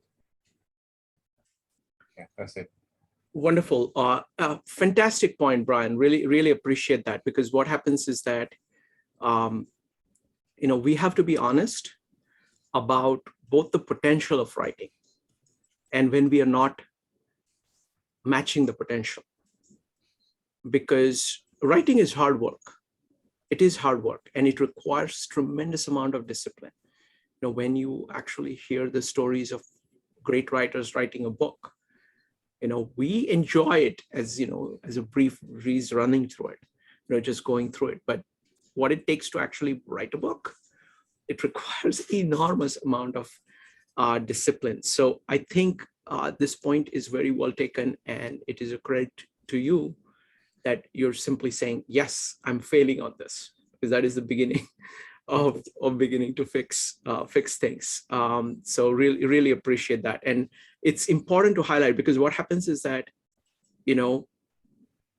journaling doesn't necessarily come together by itself. There is things that you can do on the top of it. You can do all kinds of things. So you can be satisfied with a very low level of writing. There are multiple levels of writing, multiple levels of integration that are possible through writing.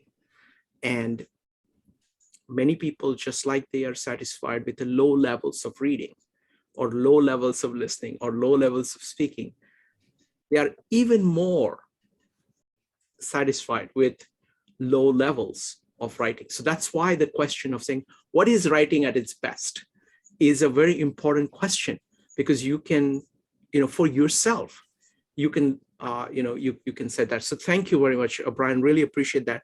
Next up is Judy. Okay, writing has made my life complete. It really has. I started writing when I was 16. I started writing like memoirs of travel. I lived in Italy, and I toured all Europe, and I made journals, entries of every little town that I went. So I've been writing like for pleasure. And then during my career years, I wrote for business. I wrote manuals, very left brain, everything, organizing, management, development types of manuals for large populations in Latin America and in the United States, both in English and Spanish. And then all along, I was journaling about my life, about what I was reading, what I was writing, what I was understanding, what I was learning, everything. So I kept an ongoing journal at all times with photographs. I call them visual journals, because they had to do with photos and slideshows and all kinds of things. And then suddenly I decided that I was going to write a novel. That was the highlight of my writing career. And I took a couple of creative classes, and the teachers and the other students kind of analyzed my writing as magical realism type of writing, where, it all pours out without any left brain type of thinking. It just magically connects things, myths, dreams, stories, history, everything in one sentence at times. And I'm still doing that. So I love doing art motif studies. I love the Middle Ages. I do a lot of art motifs from the Middle Ages. I do thesis. Academia also, lots and lots of writing in academia. So yeah, so writing is as important as my children and as my marriage and everything else. It's as, very, very, very important in my life. Wonderful. Thank you. Thank you very much, Judy. Really appreciate that. I really like the point about, all the things, all the writing work that you described and how it transformed you. Because it's interesting that you've done two kinds of writing. One is the writing basically for others to guide their action. So that function, right, of which is saying, okay, how does this integrate into the economy? What is it? How do I accurately, precisely describe everything that needs to be described, which is objectively understandable to everybody? So that kind of writing you've done. And second, you've also done the other kind of writing, which is more kind of inspired writing, which is like the right brain kind of writing, which is kind of purely expressive. So it is very, it's really fascinating of both these. All right, so I'm going to now summarize what everybody has said, and then we are going to go to the next point. So here is my summary. So I've had a little bit more time to do the summary here. So I've divided it into the following things that people talked about. One, 2, 3, 4, 5. I have five branches, 5 points. First, what is it? That externalization point and what it leads to. The second, which is an aspect of that, is the role of visual, like diagrams in that. So those are, you can think of it as 1 point. Then there is a point about journaling, which was a large focus of what it does for you as a human being, your emotions. That's the third point. I would call it the second point. I'm going to combine the first one, externalization and diagrams, into one. And then the journaling. The third point is that of its role in society as well, as such, in action as such, with others, with list, with working together. The fourth one is scales of writing, that there are different scales of writing and they have different impacts. So those are the 4 points I wanted to make that I heard say. So let's go through them one by one. So what is writing? It is externalization. It gives you an ability to reflect your thought.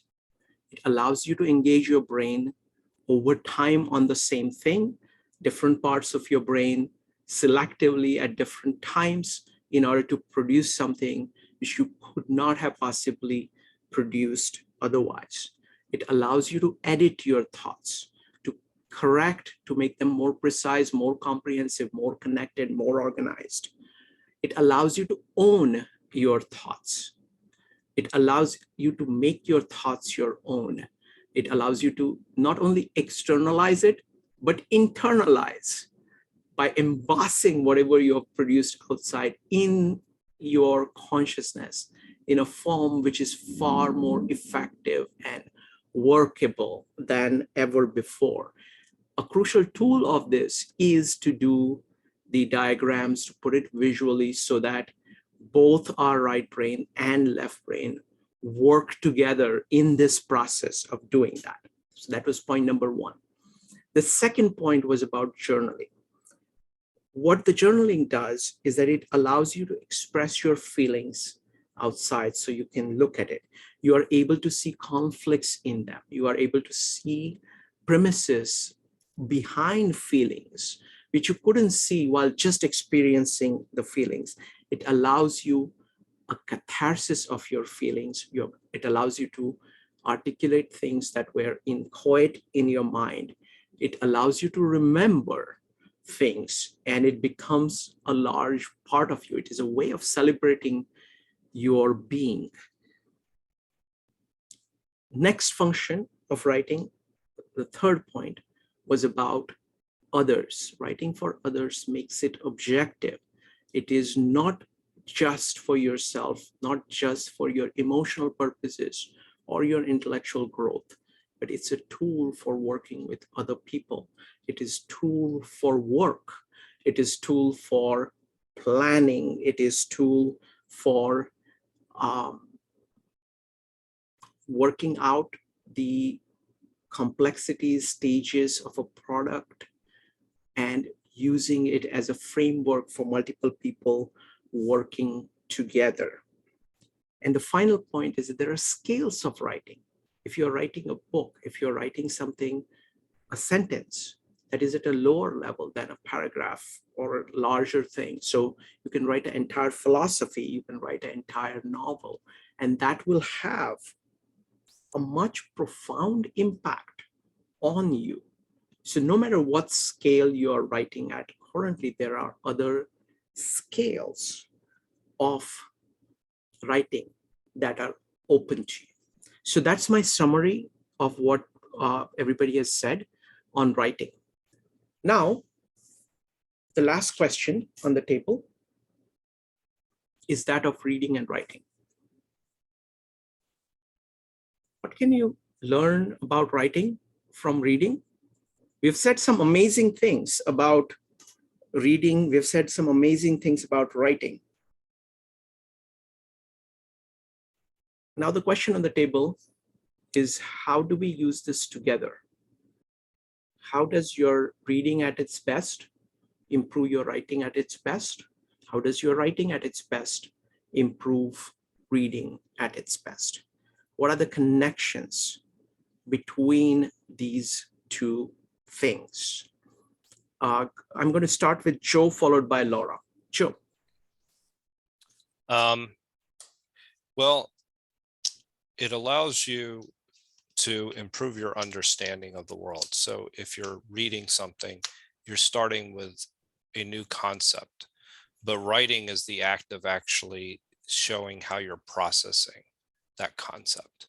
So you're writing something down, you're putting it in your own words. It's not totally dissimilar to us coming here, reading something and speaking about it, because we kind of have our understanding that we're putting it out there. I think that there's also there's a relationship between the two, in the sense that one is more active, I think, where you're writing things down and you're putting them in your own words and you're creating something yourself. Whereas the reading is you're taking in information. It's more of a passive exercise. It can be an active exercise, as we discussed a little bit earlier. I think maybe David brought up or something along those lines, but you're taking in the information. So I think the relationship between those two is that you start to understand the world differently. I mean, it kind of you're increasing your understanding of the world. That's how I see these two, the relationship between these two.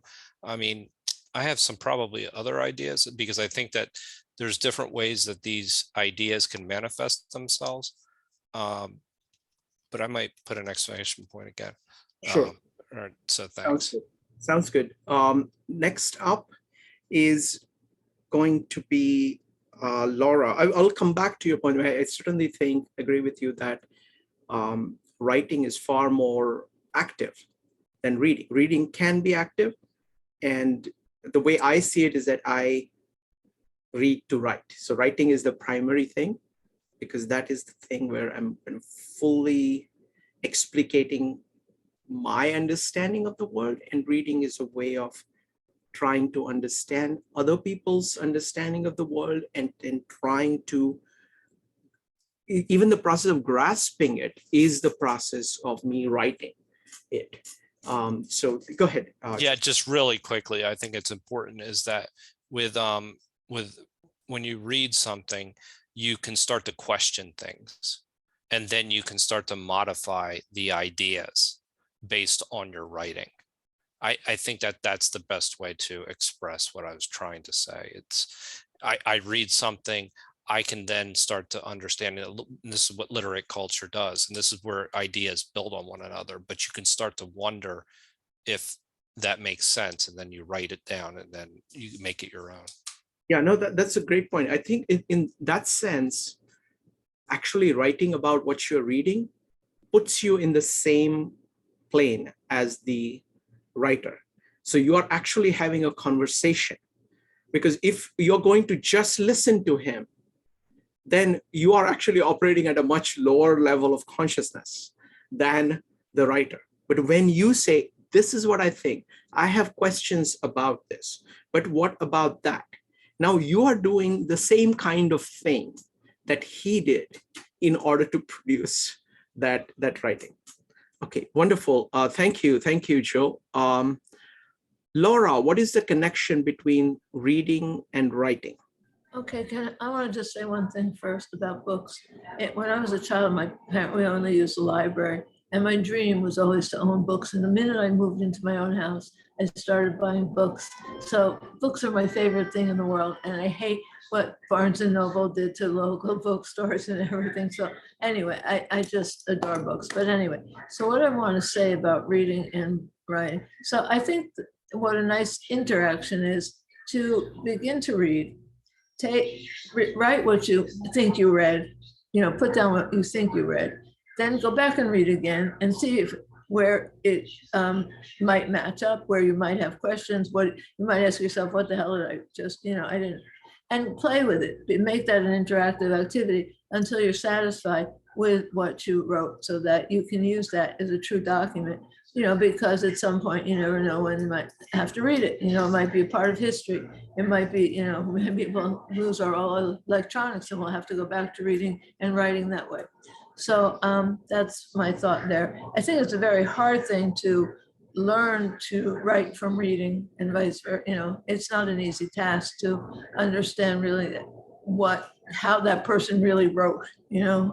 Those things I think are difficult. But I think you can, as a writer of your own thoughts, it's okay, and you can just go through that interactive process.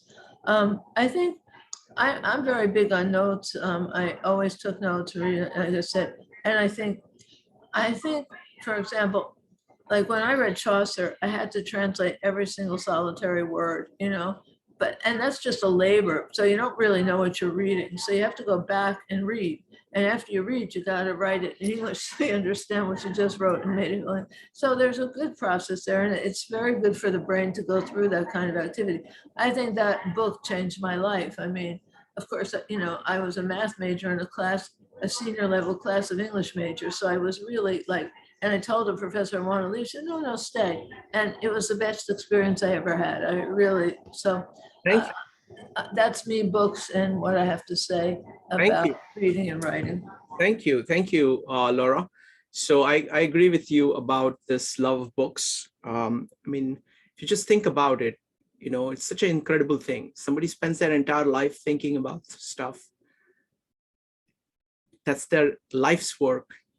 And they give it to you in this for like $20 in this little thing. Just like that on a silver platter. What a deal. What a deal. And I want to also emphasize that, when I said writing is primary, I'm not putting down reading. Actually, reading is the way you are able to take in all these amazing experiences with all these people. Whatever your experience is, whatever your thoughts are, is very small as compared to everything that is out there. And being able to take all of that in is what good reading does. And that allows you the ground, the fertilizer, the ideas for your writing. So it's a tremendous process. Yes, Laura. These disgusting people in Texas are deciding what books are no good, and they're freaking burning them. I mean, come on. All right. Thank you, Laura. Let's go. Roman has not spoken before, so I'm going to have him go next, followed by DLJ. Roman, go ahead. Hi, everyone. Thank you so much for the discussion. I apologize for not having my camera on. I'm 27 years old, and I find myself very anxious when I start writing. And I don't know if it might be like a generational thing where I'm bombarded constantly with lots of digital communication tools. And I was wondering, perhaps it's an off-topic question, but I was wondering if some of you might have some words of wisdom on how I can discipline myself to break that initial sort of like FOMO feeling where I'll start writing and then all of a sudden I'll just get anxious and go and dive in more into the digital realms. So any advice would be greatly appreciated.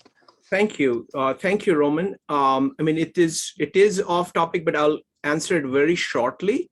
It's not going to be a particularly good answer, but that's all we have time for. The best idea that I've seen on this is there is a Robert Krasinski video. Joe, if you could find, Rob did a video with us on this shuttling between the, kind of creative and organizing. I think if you search for Robert Krasinski on 52 Living Ideas, you'll find it.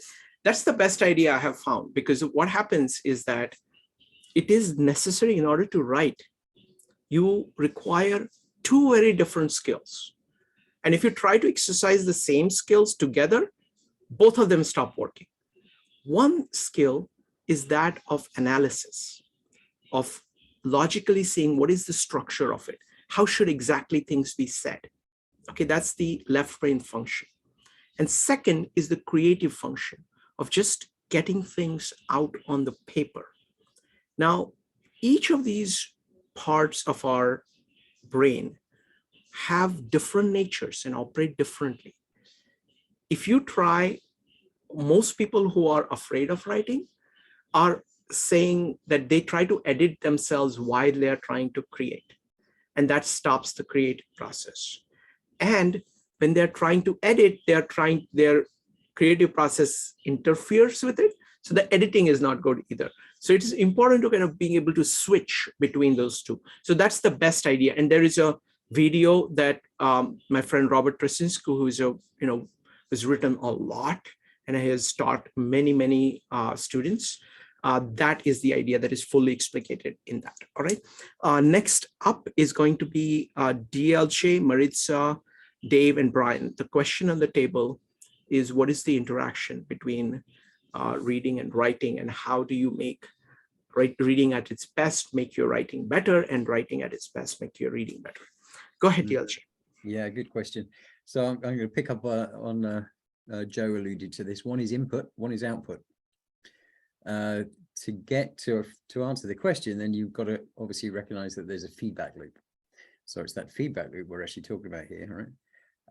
And what I've recognized is that one direction I've become more liberal, the other direction I've actually become more conservative, I suspect, right? So reading to writing. So the more I read, obviously the greater my vocabulary. It opens, I think it was it Johnny essentially saying travel broadens the mind, right? Whether it's time or space. So yeah, but it definitely improves the what's the word I'm looking for? Oh yeah, vocabulary, right? So I know more words. So that's more liberating. So that's the kind of liberal or liberating side, right?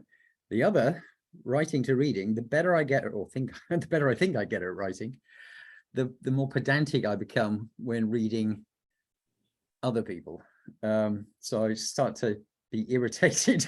So for example, now I've fallen into the bad habit of not replying to a text message where somebody spells "it's" the wrong way, because I just get triggered by it, right? So I've become worse in one direction. Hopefully I've become better in the other direction. So yes, it's the feedback loop that transforms us. Yes, the learning. Thanks. Wonderful. I love the point about feedback loop. I want to point out also a couple of things here. So one thing that reading does is that it is the thing that will stock up your brain for writing. Like, you have to take in everything. You have to take in everything.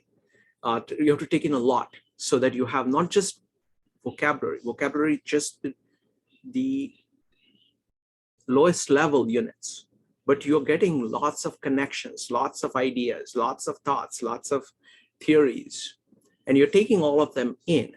And when you sit down to write, those are the things that you're going to be able to use. So well-read person is in a very good position to do writing. And that feedback loop is crucial. And we will say more about the feedback loop. I think that's a fantastic point. Next up is going to be Maritza. So I think my answer may address a little bit what the young Roman was mentioning. So I find that the more one reads, the more reading becomes a fear eater, in so much as if I've read only 2 poems and I find them to be mind-numbingly amazing, and then I go to try writing, I'm going to find myself perhaps paralyzed, thinking I could not possibly attain the greatness of this poetry.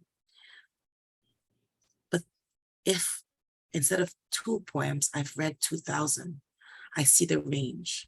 I know that greatness comes in the smallest of haikus or in this epic poem that's so amazing. I know that, you know, a poem can be 5,000 lines and not move me, and also be 3 lines and leave me to tears. And with this knowledge now, when I sit to write, there's space to just write without some of the background noise of expectation that stems from not enough data. So that's a one thought on, you know, how the interaction, you know, the exploration that is done through reading allows us a realistic set of expectations when we sit down to write for ourselves. Another interaction that I see between reading and writing is the act of reading one's own work or a collaborative piece of work. What comes to mind here is, you know, if you're like, something can take a life. So if you're writing a book, you have your first 80 pages and you give it to someone as a, you know, as a draft. Them reading it makes it real in a way that it wasn't until you shared it. Or if you take the first chapter and you go to a, I don't know, open mic and you read it out loud, again, it brings it to life in a way that it wasn't before. And those are for slightly more polished works. But if you have just the first draft and you read it to yourself out loud, just that act of reading it to yourself out loud will provide you with something that now allows you to shape the direction of the second draft or the continued writing of that one piece. Excellent points. Okay. So there are a couple of things I want to emphasize here. I really love the point about reading 2 poems versus 2,000 poems. I mean, there is tremendous richness to the human being, and you're not going to get it if you read only a little bit. Drinking in everything that human beings have done is necessary to do justice to what you have inside you. The you inside you is your ability to process. It is your ability to put things together. And more things you have with which to work, the better it is. You kind of have to allow, I don't know, I mean, this is just my take on things. You kind of have to have like a twofold approach towards people, towards great things that you're reading. On one hand, you have to have a sense of awe, of saying, wow, look at what it is. On the other hand, you need to have a kind of almost like a foolish bravery or ambition of actually kind of trying to talk back to them in their own way, because that's the only way you are going to kind of get something from that style. If you just remain as a passive listener, however grateful, you're not going to be able to do much with that, and you will not get the heart of what they are. Now, you're going to fail miserably when you try the first time or the second time or the 20th time, depending on what you're trying to do. But that is the dance between writing. So it's like, I think of it very much like a conversation, like speaking and listening. You can't just be listening. You have to speak. Otherwise, that's not speaking is doing an injustice to people who are speaking, who are speaking to you. You have to show them that you're understanding what what you're hearing, and then you have to go. So I think that is excellent point. Thank you. Let's see who's next. Give me a second. Next up is Dave, Brian, and Judy. Dave. Yeah, thanks, Shrikant. I'm thinking that you want to read good material to get ideas of literary devices. To make something, your story real, you want to paint a visual picture. It's so tempting to just speak in generalities. So the sun is in the sky. No, this big orange ball was stationary above me. I could feel the heat. Ouch, oh, that darn mosquito was still bothering me. If you make it real, sometimes you dwell on the minutia a little bit. And the other thing is, you're usually going to want to have multiple characters, because you want to have your characters thinking about something, but you can't just say, well, Joe was thinking about a lot. You have to have a conversation between Joe and Pauline, talking about this or talking about that. And that's the way to further the story, possibly. But anyway, great class tonight. Thank you. Thank you. Thank you, Dave. Next up is Brian, followed by Judy. Brian. Okay, I think it's been said, but I mean, what I see here is, just picture it as two reciprocating arrows. The top one is called writing, and it identifies gaps in knowledge and awareness that you can read about. The bottom one is called reading, and it identifies, again, gaps in knowledge, but that we can write about those things. That's for others. So the first one is for you, the second one is for others. Wonderful, very beautifully put. I think of it as conversation. I mean, that is the idea that I have. It's I don't think of, you can't really understand speaking or listening without the context of conversation, and reading and writing is just like that. And you need to be exercising both of them in order for it to be effective. What beautifully put, very briefly, very nicely. Thank you. Next up is Judy. Okay, I think they go hand in hand, reading and writing. One cannot exist without the other. If you don't want to advance in a continuous process and you want to improve in that continuous process. So you want to interpret, you want to synthesize, you want to do much more than just writing. Except and reading also, it's much more than words. You can read images, for example, learn how to read images. So you're learning from reading also, but you have to put it in words to have others maybe understand it, so we can have a communal conversation that we're talking about this, or we're talking about that, or we can have differences of opinions, or whatever it happens after you write it and you share it. So they're both awesome, and they both go hand in hand, and they're both vitalizing, and it makes life really, I mean, where would we be without reading and writing? Nowhere. Wonderful.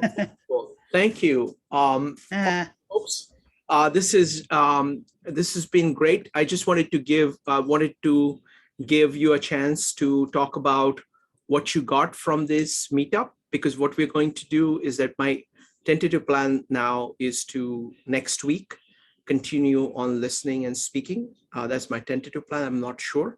I will look at what we've done today, and then decide on that. But if you have any thoughts about that, if there is any kind of follow-up, because I thought we covered a lot of ground today. So just would like to hear what you thought of it, and whether you would be interested in doing a follow-up on this next week. We'll start with Joe, and folks, go ahead and chime in what you think. Yeah, I'm definitely in for a follow-up, and I like these kinds of discussions. Again, as I mentioned, we could go, it just makes you really think about things that maybe we just take for granted many times, is that, what is writing, what is speaking? What is reading? What does it actually do for you? What does literature culture do for you? And I think that this is and it's kind of, and it links to something bigger that we've talked about here in the past, is the, you know, the different stages, the scribal age, the electric age, the digital age. So I think that the oral culture and what all those things kind of put together, and as we actually start to put those things, speak what these things do for us, we can put those things into context. I thought actually the feedback loop part of that really spoke to that, and that's essentially the loop that we talked about a few months ago, I believe in January.